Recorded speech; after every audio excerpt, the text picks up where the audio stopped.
आज सर्वांना माझ्याकडून खूप मोठा थँक्यू, कारण माझे सनराईज प्रोडक्ट सगळे सोल्ड आउट झालेले आहे.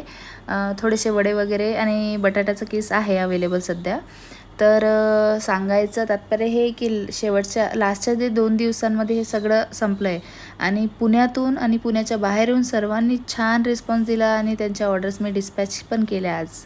तर आणखीन रिस्टॉक करणार आहे.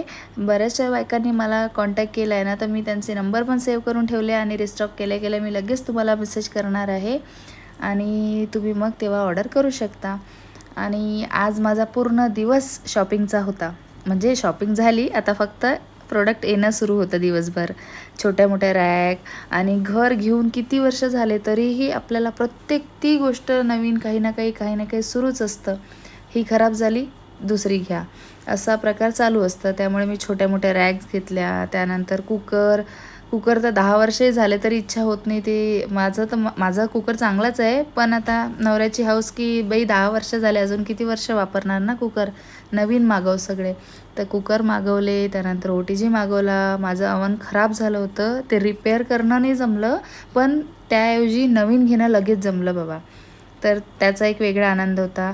तर असे मी काही आणि रॅक पण घेतली होती, पण खूप साऱ्या क्वांटिटीमध्ये कांदे बटाटे आणि लसूण ठेवायचं असतं मला, पण ते त्यात काही असं वाटत नाही की राहणार, तर तो विचार करते रिटर्न करू की राहू देऊ. तर असंच दिवस माझा आजचा गेला. उद्याची ऑर्डर आहे, त्याचं थोडं काही प्रिपरेशन करायचं होतं, काही भाज्या मागवायच्या होत्या. असं करता करता मी संध्याकाळी माझा वेळ गेला, म्हणून मी शॉर्टकट मेनू ठेवला डिनरचा. आणि आज मस्त चिकन नूडल्स करायचे होते, पनीर नूडल्स करायचे होते, मुलांसाठी वेगळे, आमच्यासाठी वेगळे. तर हा असा आजचा प्रकार होता.